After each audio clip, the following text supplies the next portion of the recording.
Welcome into the FF Perspective. I'm your host, Chu, and this is your fantasy football group chat, only slightly more appropriate. And after a bit of a hiatus, I'm happy to be back on the show and have my two brothers in Dynasty with me.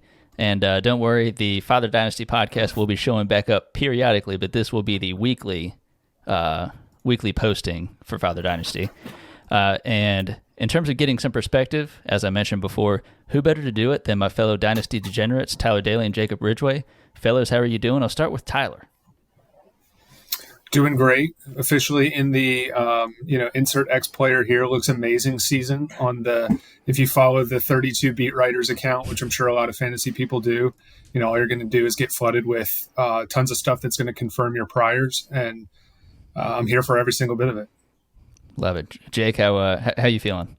Pleasure to be back, brother. Thank you for having me as always. And of course, to be with you two gentlemen. I will tell you something unrelated to fantasy, and that is that if you have not seen it, the movie Air with Matt Damon and Ben Affleck and Chris Tucker, not Chris Rock, Chris Tucker is really good for what it is. If you have an appreciation for what the Jordan brand is now, it's a pretty cool movie.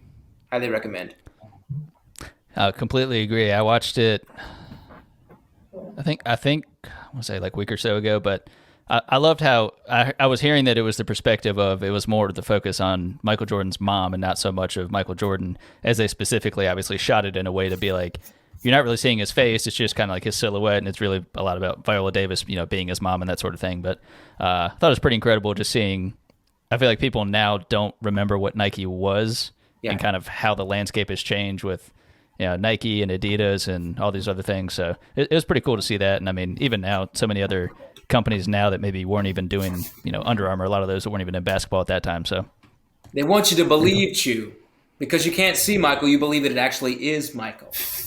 Exactly. Oh man. Well, one thing that I think is a staple that I'm plucking from the Father Dynasty podcast is roast me or toast me. And today, we're not roasting me or toasting me per se. It's actually going to be Tyler. And it's a recent trade here in a league that we, of course, are all in. And there hadn't been a lot of activity lately. But this is definitely a recent one, a very exciting one.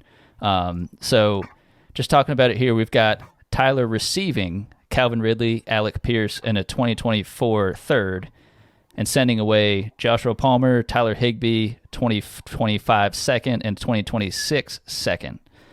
So Tyler, how about you? You want to start it off with, I guess it would be your defense or your encouragement for what you were looking for here with getting Ridley and Pierce in the third. The defense starts. I was going to say, I was kind of hoping that I was going to get to rebut. So I feel like I might. Would you prefer that? Would that feel better? I would love that. I'd love to get some feedback first and then see how hard I might need to counterpunch. I like it. Or Jake, lack thereof. What do we got? Yeah. All right. We'll begin the prosecution. The DA has begun its case. So I think I talked to someone recently who said that this was a monumental, that it was a one-sided trade in Tyler's favor. But I think I would roast it briefly, and I think that's mostly because Calvin Ridley only played 5 games in 2021, not 2022. He was obviously suspended. So that's 5 games in the last 2 years, and this, of course, is his age 29 season.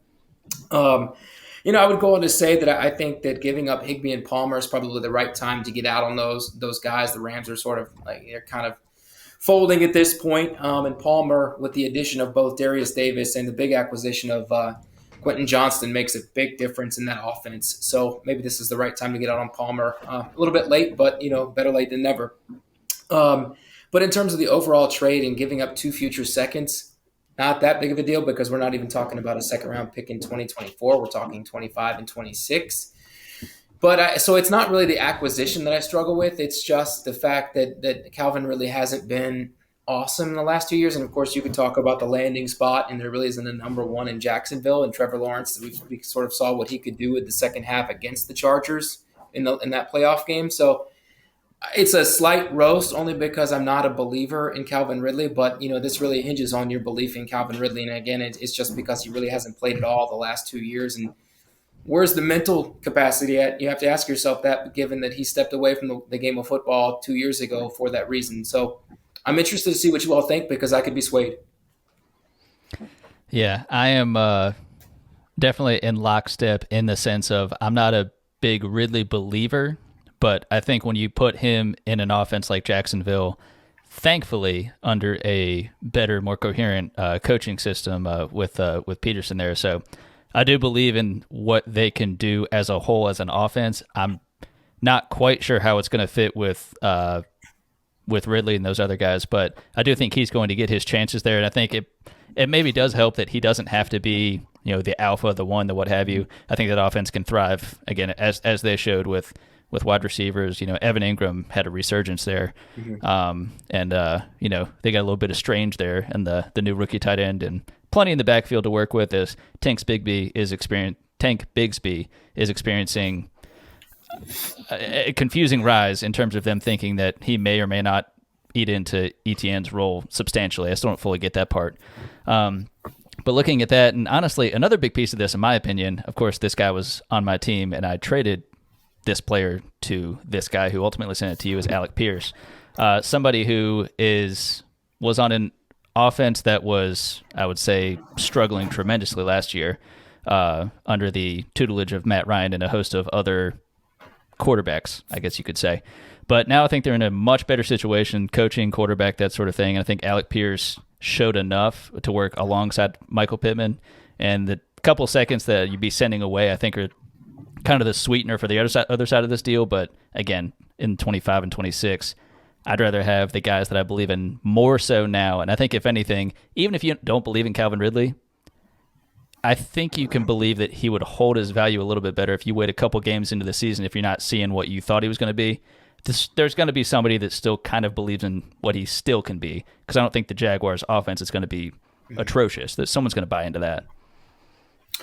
So I'm a little bit surprised. I honestly thought that I was going to get roasted a little bit more for this one than just because of giving up the 2 seconds and him being 28 years old. Now he won't be 29 until more or less the end of the season this year. So I will say, come out front, and if he's not a top 24 wide receiver for me in this year and the next, then I lost this trade, in my opinion, because that's what I think of him and why I gave up what I did.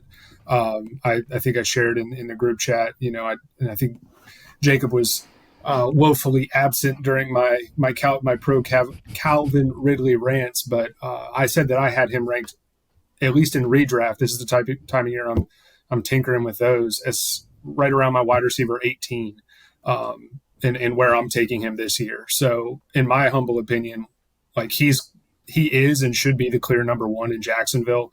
I think we saw, Christian Kirk step in somewhat admirably. I don't know if that's necessarily based on skill or just based on opportunity last year, but I think Calvin Ridley is easily the most talented wide receiver in that room. Palmer was a throwaway to me. I mentioned in our post-draft recap that I thought I was probably going to cut him before the end of the year. So that was just kind of a, hey, let me get him off my roster here. And then Alec Pierce is somebody that I'm hoping, like you reference, is in an ascending offense and has somebody who can actually throw the ball more than 20 yards downfield, other than, whatever was left of Matt Ryan's arm last year. You've got, as long as Alec Pierce can throw and he's a contested catch guy, A-Rich is going to get him the ball downfield. So I saw this tweet, and I'll wrap up with my whole thing here, is from one Adam Levitan, big fan of the guys over there at Established to Run. But the last year, and like Jacob referenced, this is 2020, full season for Calvin Ridley. He was 7th among 101 wide receivers in yards per route run, 11th in PFF's overall wide receiver grade, and 4th among wide receivers in points per game. So that's the guy that I think I'm buying. Now, I realize he has been on the shelf for a long time, and I'm just obviously hoping at this point that it's not like he's got to drop back and react and throw a ball. He's just going to go out there and run routes and hope that Trevor Lawrence can get him the ball. So that was where my head was at. Yeah, I think kind of the takeaway here is it doesn't matter if you're maybe more bullish or less bullish on Calvin Ridley. It still feels like there's enough there that your side of things, the Calvin Ridley, Alec Pierce, and the 2024 third seems to be the winner there.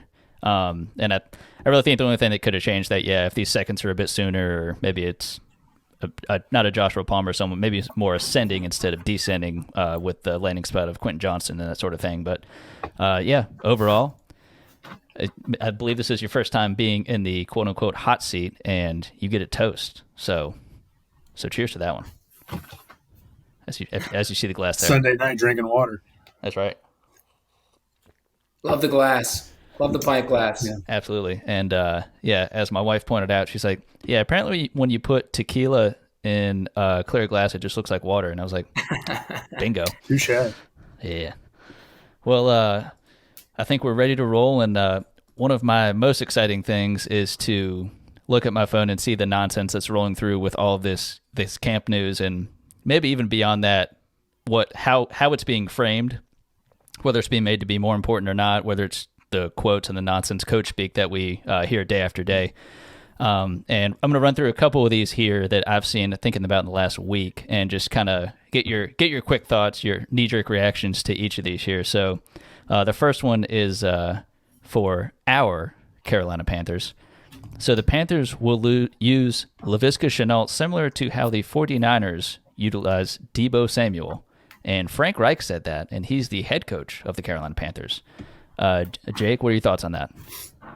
I don't know. That's tough. I mean, he had a career low 27 catches. This was this third year. Granted, the quarterback play wasn't really strong in Carolina last year, but he wasn't really used in that style in Jacksonville. And I know he was sort of tabbed as in the second round as the guy that could sort of do a little bit of everything coming out of Colorado 3 years ago. So, 27 catches last year, not great. He has averaged 5.2 yards per carry over 38 career carries the last 3 seasons. And if you look at his size, he's 6'1", 225. Deebo is 6 foot, 210, 215. The question is the speed. I don't know that he's got the speed. He might have the lateral quickness that Deebo does. I don't know that he has the speed.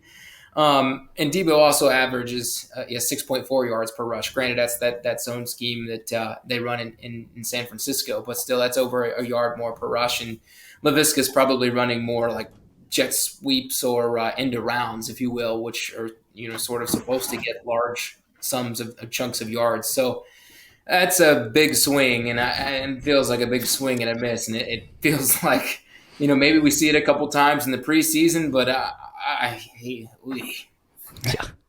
Tyler, this is I can't remember who tweeted this, but I want to say it was like Ian Hartitz or someone similar, but said, "Are you a wide receiver and you've ever taken a running back snap? You're Deebo Samuel." And it's like that's kind of how this feels. It's just this team, the playmakers are wide open, and I don't say that in the sense of there's so many, like it's an embarrassment of riches. It's just someone is going to have to step up and make plays. We're just not really sure who that is. Mm-hmm. So could this be something? Maybe, but all it kind of tells me is if I am to believe this from Frank Reich, then I'm going to bump Miles Sanders down a little bit because he's not showing him enough that he's going to warrant basically a bell cow role. Like, I'm with Jake.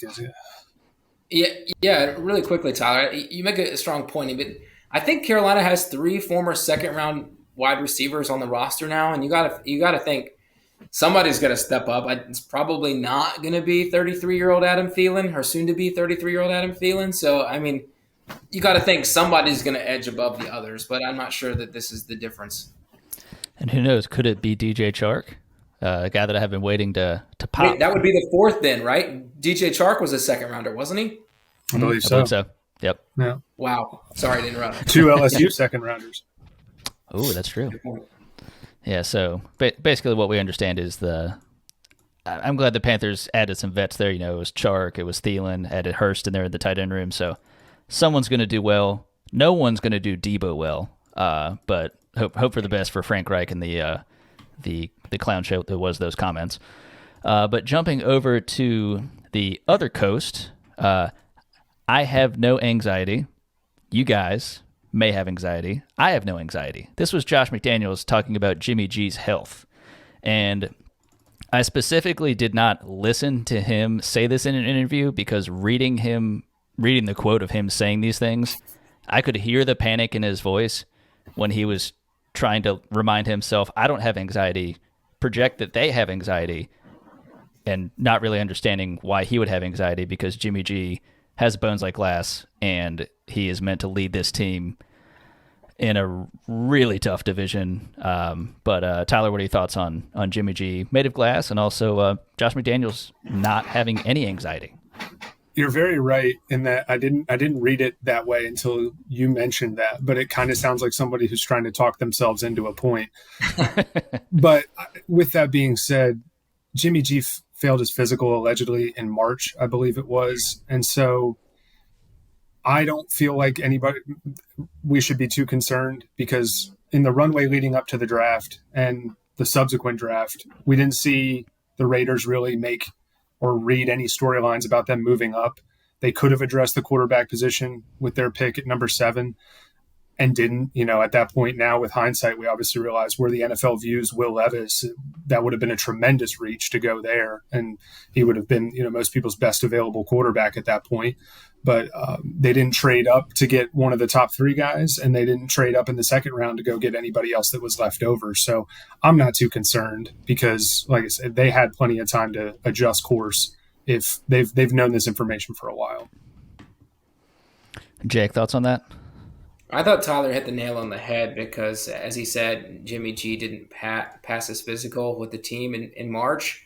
And an interesting piece of the contract that has come out and that I think some light has been shed on in the last 24 to 48 hours is that the team can actually get out with no cost whatsoever, like no dead cap, no nothing, based on a clause in the contract that is directly related to the foot injury and subsequent surgery this past offseason. So I would be incredibly shocked and, in fact, just stunned if they were to cut him. But you can't not. It's got to stay in the back of your mind. But, I mean, look, they've got 37-year-old, the ageless Brian Hoyer, Chase Garbers out of Cal, 4th-round selection, Aiden O'Connell also on the roster. Yeah, you boy. But, I mean, so unless they're just planning on completely tanking for Caleb Williams in 2024, I don't see how Josh McDaniels can keep a job and keep Devontae Adams on the roster and happy. And, it seems like, are they going to move on from him if they cut Jimmy G? And it doesn't seem like that's going to be the case. Who's going to take on that contract? So it just seems like it's a lot of smoke for June. Yeah, it feels like only yesterday it was Josh McDaniels and the train wreck that was him on the then St. Louis, now LA Rams. And now he's in a different way recreating that out in Vegas. That's very interesting to see. But not too far away, a little bit further west of them, and east of them. I jumped ahead there. So this is a quote here.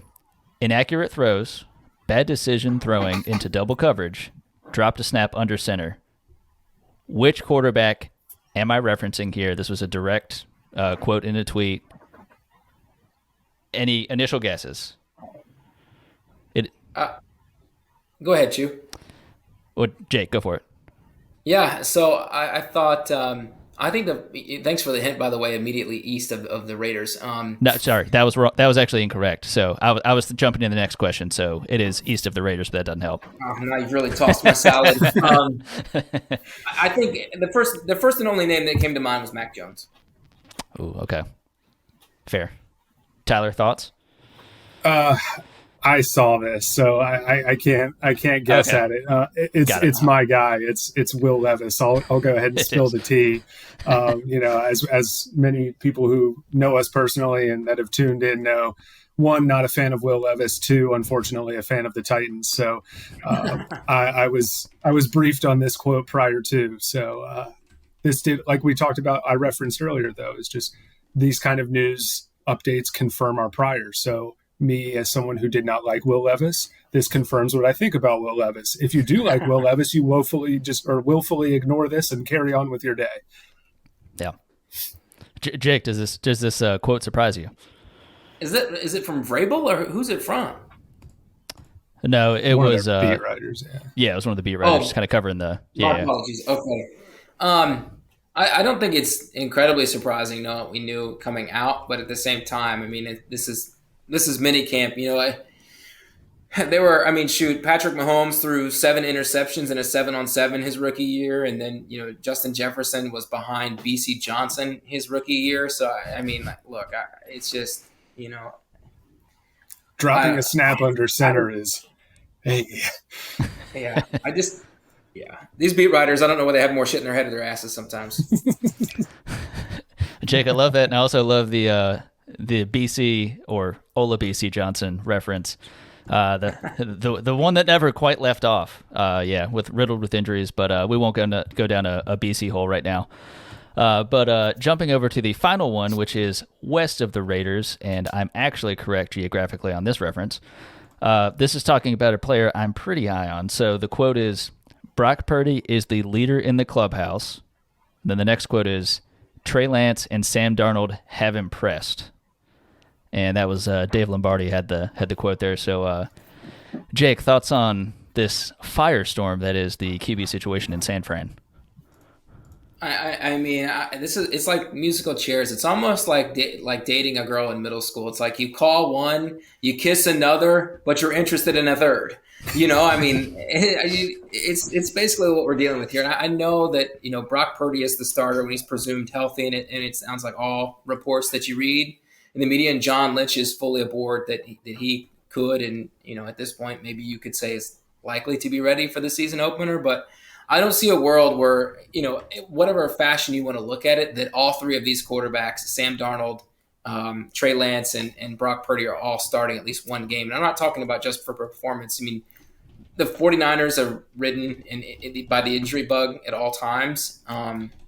So, I mean, I would be hard-pressed. And by the way, I can't name 3 quarterbacks on another roster in the NFL. I can't even name 2 on most of them. But I can name 3 on the 49ers, which I find interesting. But, I just don't think you can write off either 3 of those guys, regardless of sort of like how the health shakes out. I don't think that the storybook is over on Lance. And by the way, I don't think you can write off the rule change from the NFL this year that you can have a third quarterback that's active, and then he can come in if the other 2 are injured, but only if the other 2 are injured. So maybe that's what the 49ers are getting at. I don't know, because they don't trust Lance's health and they don't trust Purdy's as well for the elbow. So I'm just incredibly fascinated by the QB position there, more so than anywhere else in the league. Could you clarify that for me, Jake? Because I actually did not know that. So does that mean that like your third quarterback does not count towards your 52 on game day unless it's like a 52+1 situation? You said it better than I could. So I think the active roster is 49, or is it now 53? Irregardless. Yeah. That it does not count towards your active game day roster, but okay. It cannot be play based. Just because your first 2 quarterbacks are playing play does not mean you can insert the third. It's an emergency situation. Yeah.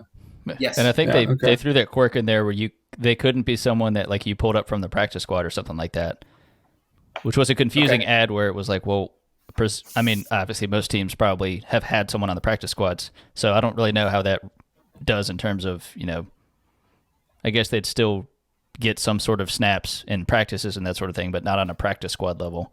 So I'd be curious to know also how that contract works in terms of you're getting a contract as an active NFL player, which is obviously going to be a little nicer than a practice squad player. But I think you can be poached from someone's practice squad by another team, but you can't be poached if you're on the active roster. Maybe that's what it is. Maybe it's a security, so you can make sure that guy's on your roster for sure. But same page. Yep. Well, I thoroughly enjoyed going through all that news. Obviously, I butchered geographically where Tennessee and Las Vegas and San Francisco are all located in proximity to one another, but that's probably the tequila talking. I mean, it's water, but it's tequila. But jumping over to some other news, something recently that when I did these show notes, I actually assumed it was going to blow up in my face because I thought it would actually have been resolved by now, but DeAndre Hopkins is still without a home. He was released from the Cardinals, what feels like many moons ago, and a lot of rumblings of, it's presumably going to be a contender, but, a contender likely doesn't have the cap space. How is that going to work out? So, guys, where do you think DeAndre Hopkins lands? And then what do you think that means to Dynasty, whether that's thinking of it in terms of I think he can finish in the top 20 or just in the sense of, targets or anything that you kind of think is a perspective on how he would do? Tyler, what are you thinking? Yeah, I'm going to bend the other way. I don't think he's going to end up going into a contender, and I think you touched on the reason why. It's just going to be the cap room. I mean, respectively, Buffalo and Kansas City are both last and second to last in available cap space.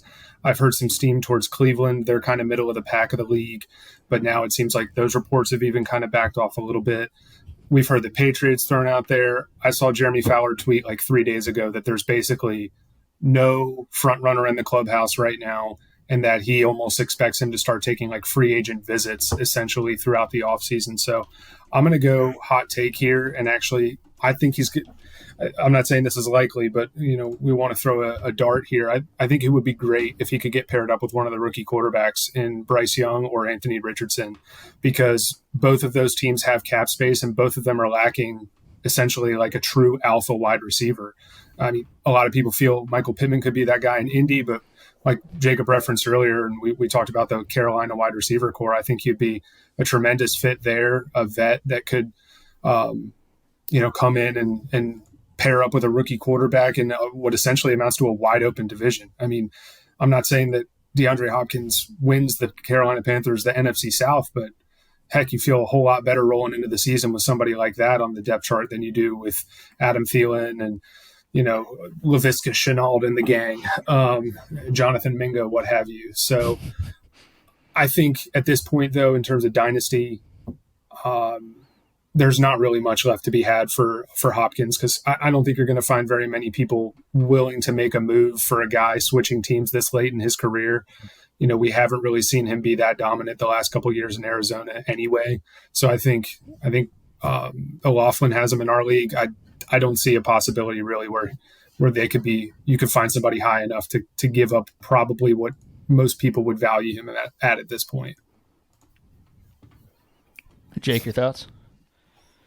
Sure. I think Tyler nailed it on the head. I didn't realize where Buffalo and Kansas City stood respectively on the cap space platform. But, I'll tell you that if I was a betting man, and I can be at times, that I would say I would just take a dart at Cleveland, just because of the Deshaun Watson relationship from the Texans and the success there. But unless there's some restructuring of other contracts in Cleveland and Buffalo, I don't see him going there. But, otherwise, as Tyler mentioned, I haven't seen him to anywhere else. So I would say it's Cleveland 1, Buffalo 2, and Kansas City 3. But reportedly, the last I'd seen, he wants a multi-year deal and $20+ million per year. That's awfully rich for a man about to be 31 in a couple of days. You think about Julio Jones and AJ Green, a couple of former incredible wide receivers, future Hall of Famers. Really that 30, 31, 32 threshold is where they started to drop off. And though Hopkins hasn't done it yet, you gotta feel that it's coming soon. Yeah, and I think I forgot if this was an exact reference or a quote from him, but I think the rumblings were that I think Odell Beckham is about 15 a year with his deal, yep. And I mean certainly with him, I know they're not apples to apples, the same age and that sort of thing, but OBJ has had more health woes than DeAndre Hopkins has, but Hopkins has been, I would feel like, tremendously healthy, and then in recent years, it's kind of seemed like it's taken a turn in a more consistent way to be more injury riddled than not. So I can believe that he would see OBJ get that deal and think, I mean, if he's going to get that kind of money and he has, I don't know how many ACLs left at this point, how can I not get that money, if not better, because I've, in the last 2-3 years shown more production than he has. But yeah, if he's going to be looking for that kind of money, at this point in the offseason, which the Cardinals kind of screwed him a little bit with not actually ending up trading him when they started talking about it, puts him in a tough spot because, I mean, teams are not necessarily that are contending are not saving 15 to 20 million in cap to sign a aging wide receiver. So I think he's likely, Jake, like you mentioned the Browns, and yeah, if he was going to help a rookie quarterback, I would love for it to be Carolina. I do believe that the Texans could be one, returning back to a team they started with, and I think they're top 10, top 12 on his hand cap space, so it's feasible. They better be with how bad that roster is. Yeah, they. I think they could. That would be kind of interesting with how everything shook out with him leaving, David Johnson leaving, or David Johnson joining them actually. But yeah, interested to see how that shakes out. And as we kind of talked about the offseason narratives, the camp news, that sort of thing, thinking about this season versus last season, what are your thoughts on, how the rookie offseason narratives differ? Not specifically just players, but I guess maybe in the grand scheme of things, does it feel like it's more a focus on a different position? Just overall, what are your guys' thoughts on that? And Jake, I'll start with you on that. Sure. I think it has to start with the quarterback position. Last year we were talking about Kenny Pickett being the only fringe first-round super flex dynasty pick.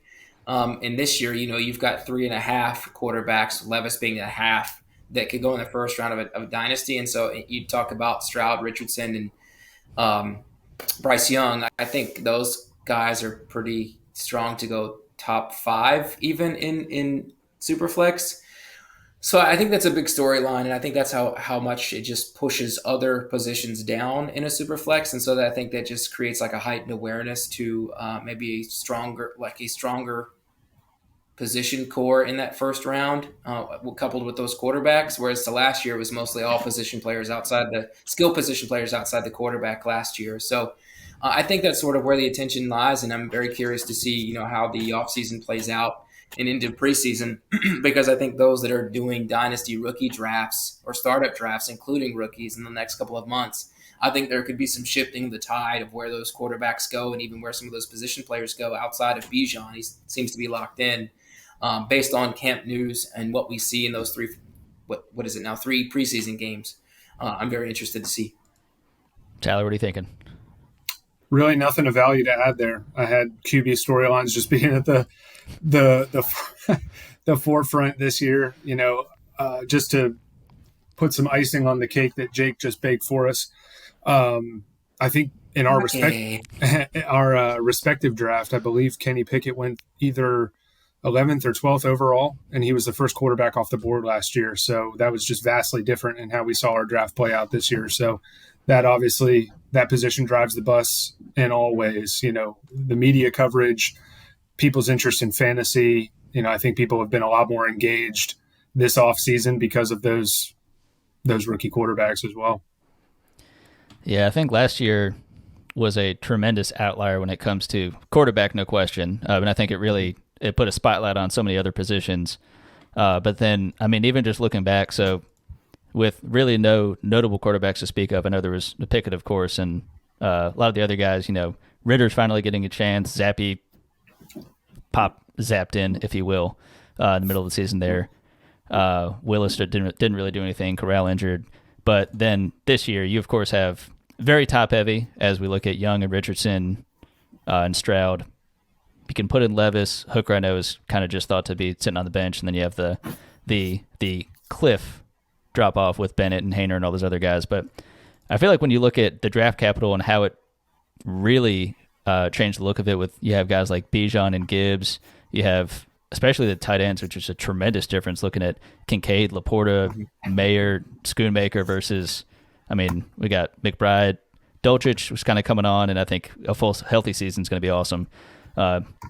Likely a guy that, who flashed tremendously in college, but was at a smaller school and I think showed well, buried in the depth chart, but I think it's going to have a good year this year. So I think just that and a lot of the landing spots with the wide receivers and stuff, I think it'll be interesting to see, there's so much buildup and so much talk of how much opportunity are some of these position guys going to get. It's not really a question of their talent, but they're going to so many places like JSN going where there's already 2 very solid receivers and it's weird to call Geno Smith an ascending quarterback. That's not at all what I should be quoted as saying. But a lot of those offenses where when are these guys going to step up? Are any of them truly alphas? But what kind of target share can they carve out? So very interested to see how that shakes out starting in August, September. What would you say for you guys? I think we're still semi-early in the offseason. I know there's still plenty of OTAs and nonsense to be had on Twitter, but who has been your biggest riser this offseason? And that could be a rookie, a vet, either side of that. And Tyler, start with you on that one. It's going to be J.K. Dobbins for me. The Ravens didn't add anybody of note at the running back room this offseason, and I think the arrow is pointing tremendously up on them with the wide receiver acquisitions that they made, and then the change at OC, hopefully bringing Todd Monken in, makes this a little bit of a pass-happier offense, which is always more of a fantasy-friendly environment. So I want running backs tied to top 10 offenses, and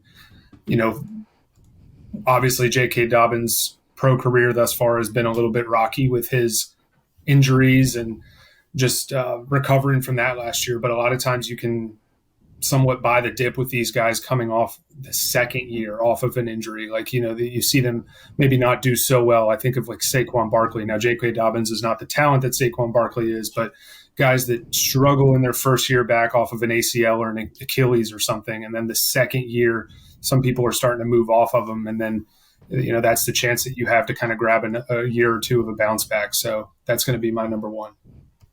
I like it. Jake, what do you got? Yeah, I love that one, Tyler. It seems that he's kind of being slept on right now after sort of the tough year one after the ACL and taking us, he took some time off and then he came back and he was strong. But you're right, they didn't add anybody, so I think it's wheels up. I went with Jordan Love, Chew, and I think it's really just a sheer, you can call it loss or just moving on from Aaron Rodgers to the Jets. They added 2 new tight ends in Musgrave and Kraft in the second and third round, respectively. Jaden Reed, obviously, in the second round. And then you've got second-year wide receivers in Watson and Dubs. A.J. Dillon and Aaron Jones are obviously still there and clicking. So, he's got the quote-unquote weapons, I feel like. And he's played decently, though sparingly, the past 3 years. This is year 4. They added a year onto the contract, so he's got next year as well. So I'm very anxious to see what he's capable of doing. I think that, if you're looking in redraft leagues or, even some dynasties, he's probably, on the waiver wire. I think that's, whether it's super flex or not, I think that's worth a stab just because of the big play potential that he could have. This is a former first-round pick, 27th or 28th overall. I would love to see the upside play out for them. And him. Yeah, and I'll say so. Tyler with the only addition was Keaton Mitchell. I think was the only new addition in that running back room. So I think that's definitely J.K. Dobbins is ECU's finest. It was already obvious that it was Dobbins' job, but I would say most certainly, as much as everyone loves Gus Edwards, I don't think he's going to be siphoning too much off there. And yeah, like you mentioned with Jordan Love, if we think about Dobbins and Love, I feel like Dobbins is a more quietly polarizing player because, again, a tremendously talented player. When he's been on the field, it's been through, a lot of shakeup with Lamar Jackson being injured. It's going to be the Pro Bowl Tyler Huntley. Then now you got Lamar Jackson back. He is firmly in the driver's seat. He's presumably healthy, and that offense is good to go with Monken there. And with Jordan Love, weirdly a more obvious polarizing player, but only because being in the shadow of Aaron Rodgers is probably not a fun position to be. But yeah, in those limited opportunities, he's shown flashes of what we already knew as a tremendous arm. But it's even tough to extrapolate with. He's had so few opportunities to even pull something really positive or really negative is even tough to do. But for him to actually have what is most of an offseason at this point, to work with all these guys that were either already there, like you said, plenty of new additions in Jaden Reed and those guys. So, very interested to see how that goes. And I'll just pepper in 2 guys because I couldn't pick between these 2. Chris Godwin and Terry McLaurin. So 2 guys that are entering their age 28 season as wide receivers. And both finished inside the top 20 last year in PPR. But, for Godwin, he's someone who is going to be getting presumably Baker Mayfield, or as in terms of nonsense camp news, we keep hearing stuff about Kyle Trask. I think he added a couple of pounds, and he's looking great out there. Whatever that means. I heard for a quarterback. swagger. He has swagger, is what I read. Oh yeah, and in terms of Terry McLaurin, I don't think I've veiled at all my love for Sam Howell and my belief in his ability, and the fact that I'm really bummed that the Panthers decided to pick Matt Corral a full 2 rounds before they could have picked Sam Howell. Neither here nor there. I'm not bitter about it at all. But these 2 guys, I really think, with the influx of the rookies this season, I know last season you had guys like Garrett Wilson and George Pickens, and I think there's kind of the the new school of wide receivers coming in these last couple of years. And it's not like these other guys are forgotten necessarily. I know Terry McLaurin specifically was an older prospect coming in, but some of these other guys that are not necessarily the Keenan Allen age, the 31 and such, I think they do still have another 2-3 years of pure dominance in the fantasy space that I feel like they're going to be at least slightly, if not significantly, undervalued by a lot of people that are either truly focused on the rookies or in that win now and maybe more focused on bigger names, on bigger offenses, but forget about these guys that are finishing mere, 5-10 spots later, but still strong production overall. But say, fellas, well, the final question I have for you here, and I hope it's nothing from both of you, is do you have any regrets so far from any of your Dynasty rookie drafts? I guess as it comes to any camp news you've heard, which we all like to think we ignore, but maybe we accept a little bit of it. Or just, as the offseason is shaken out, you look back and you think maybe you should have waited or picked somebody different. So, Jake, any regrets over there? Yeah, I think just one. I've had two rookie drafts and a third to come later this summer, and just not doing enough to get Hendon Hooker, which was sort of that that fifth quarterback in most cases. But I mean, you're talking about a guy who at one point was discussed in the first round. Granted, he didn't go into the third round. That's sort of what happens with quarterbacks. There's no room. That once you lose that fifth-year option, there's no incentive really to take one in the second round. What was there, like 4 quarterbacks the last 5 years taken in the second round? It's not a lot, whatever that number is. But just not doing enough, in that like end of second round or anywhere in the third round, whether it be super flex or not, to try to get him on the roster. I think is just something I'm pretty disappointed in. And obviously Jared Goff is there. But I think of anybody that could have opportunity, it would be Hendon, and I think that I'm disappointed in that I haven't done enough there. No, I'm with you. I think that was an offense where I think a lot of people were talking to say, oh, if Anthony Richardson goes there, really any quarterback they were talking about that goes there, Goff's already there. But I think there's a pretty real comfort that any quarterback that would have gone there was likely going to be the starter next year.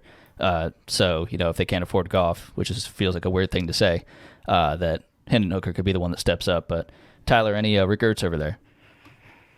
Not yet. I almost had one, though. In the interest of full transparency, the other day I've been shopping around a trade with fellow league mate Drama Beats, and was really trying to ship Chris Rodriguez out of town. But then recently, been just reading some really positive things out of camp. The Commanders just love him. He's going to take carries away from let it begin. Yeah, so I'm drinking the Kool-Aid, and there might have been a waiver claim even where I was dropping Chris Rodriguez, and that has since been canceled. So I almost had a regret, but thankfully I checked back in and was able to stop it before it became a problem. I mean, Tyler, I'm glad to hear you that you saved your running back bench depth with retaining Chris Rodriguez as a pivotal piece. I know I'm one who fell in love with another former, well, I guess now is a former Commander, in Jared Patterson. So I hope Chris Rodriguez has a more fulfilling career than Jared Patterson has thus far. Also, if I can just quickly add one off-topic note related to Drama Beats, and I bring this up at my own peril because I caught a lot of heat last year from a fellow sitting over to my right for being high on one Irv Smith. But I went back to the well one more time, and I have found the only other person on this planet who could be possibly higher on Irv Smith than me, and that is Blackwell, because he will not let that guy go. Where is Irv Smith now? He's the top the tight end depth chart in Cincinnati. Yep, they let Hayden Hurst escape to Carolina, and they said, well, let's just get Irv, we're good. Yeah. Yeah, it's Irv Smith and Drew Sample. So take your pick. Drew Sample, I think, was a second rounder, if I remember correctly. That was a big shock as well. Maybe a third rounder, but I don't think I'll be sampling either. Oh man, well, I say if there's anyone that's going to siphon away targets from Chase and Higgins, it's absolutely going to be Irv Smith. I know that. Oh, fellas, well, I appreciate you coming on the FF Perspective. I know we're looking forward to many, many more, whether it be all three of us or just two of us, or I think next week I may be riding solo as I think you guys may have some priors, if you will, but we'll be catching up soon for sure. And any final notes or sign-offs or quotes or anything you guys may have? Jake, we'll start with you. Yeah, I think I'm glad I'm sitting down, just thinking the idea that Irv Smith is going to pilfer targets from two of the top 5 wide receivers in the league. But I think, I didn't want to say that we buried the lead, but Dalvin Cook would be I feel like I'd be remiss if we didn't mention him. It seems that Adam Schefter says it's all but certain at this point that he's going to be, let go from the Vikings. So if my parting thought is really a question for you and Tyler, and for you, my question is, what is the asset, if you don't already have him, what is the asset you're giving up to get Alexander Mattison on your roster, assuming Dalvin Cook is let go? And for Tyler, it would be, what asset are you moving on from to try to acquire DeWayne McBride, who you would think at this point is the backup to Alexander Mattison? Like that. Tyler, thoughts on that? So I may or may not have a waiver claim out there, so I don't want to say too much. There is somebody that you already have Chris Rodriguez. What do you mean? I'm high on, but it's not DeWayne McBride. Okay. So, but I think in a roundabout way to answer your question, God, I really hope you get it. Is it?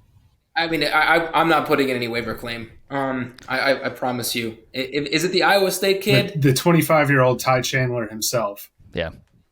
Oh, yeah. I can have him. I think I can have him. All right, because choose behind me, so I know he's not grabbing him. But you got. I got to figure out what's going on with the waivers, because it keeps putting whoever wins as the waiver priority number 1. So that's something for the commissioner to address at a later time. But isn't that what we did? It's in reverse order. Waiver claim is. Yeah, that's what Flea Flicker defaults to, but we got to talk about at some other time whether we want that to be a rolling thing year over year, or if we want it to reset. So right now it's resetting, but to answer your question though, Jacob, in terms of, I don't know if you asked this or not, but like what I would potentially give up, or what I would take for Alexander Mattison. Yeah. I think he would be a second round, a future second. I don't want to be too incredibly high. Like I'm not gonna drink the Kool-Aid that much and think that they're just going to hand over the Dalvin Cook workload to Alexander Mattison. But he has performed admirably in spot duty when Dalvin Cook has been hurt. But we're talking about the difference between a guy plugging in for 2 to 4 weeks out of the season. Sure, pump him full of 25 touches, but when you're having to do that over a 16, 17 game slate, and we know these guys, you're just playing Russian roulette whether they're going to get hurt or not at the running back position. So I don't think he's going to be like a bell cow, but I think, if we want to think about it even from like a redraft perspective too, I think he's got to go in the top 3, at worst, like top 4 rounds at this point, if they do cut Dalvin Cook. Chu, if you don't mind, answer the DeWayne McBride piece of that one for me. Yeah, I think. What are you doing to get him? I mean, if I'm being honest, I would almost be more inclined to look for a DeWayne McBride instead of an Alexander Mattison, only because I can very much understand, even if it's simply by opportunity, why Alexander Madison's value would be so high. But I think in terms of DeWayne McBride, assuming I was not able to get him in rookie drafts, I'd have to believe he wasn't picked any sooner than the 3rd round, I would imagine. So I'd be okay, sending a future 3rd or something like that to get him. Ideally okay, a 4th instead. But I imagine if someone maybe got him in the 4th, and now all this is happening with Dalvin Cook, they're going to understand there's at least a little premium on DeWayne McBride. It feels weird to say that on someone who is, I think, a 7th round running back, but I think in terms of his talent, though, purely as a rusher and as just a boulder of a human being, I think he could provide tremendous early down value to the Vikings, where if they're without Dalvin Cook, Madison can do both things, but I think DeWayne McBride would be a great early down guy for them if they wanted to do that. Yeah, and to Tyler's point, to wrap it up, I think anybody in Dynasty Fantasy Football is doing anything they can to get their hands on a Vikings running back at this point. And I can't recall the kid's name from Iowa State. I think he's Kenny Nwangu. It's like Nwangu. Yeah. That's it. Really fast, the kick returner. I don't see him as an every down rusher. So, but you know what? At this point, like throw your dart, because a starting running back, if you can get them on the cheap, all systems go. Absolutely. You're talking to the guy who held on to Kylan Hill for like 3 years, thinking that, hey, if Aaron Jones or A.J. Dillon go down, I've got a piece of the Packers backfield. Hey, I've had drop Mike Boone so many times. I'm sick at this point. Your heart there, Tyler. Yeah, that's right. Yeah. We'll go with that. Well, my sign off, I was struggling to think of one today. I always find that to be a bit of a struggling part of my prep for this show, because I'm always looking for something profound. And I think I stumbled onto it. 20 years ago today, Martha Stewart was indicted for insider trading. So a sound off indeed. That's all the perspective I need on that one. Oh, man. Well, fellas, no, I appreciate it. And, looking forward to many future episodes together and providing some perspective. And you have a good one.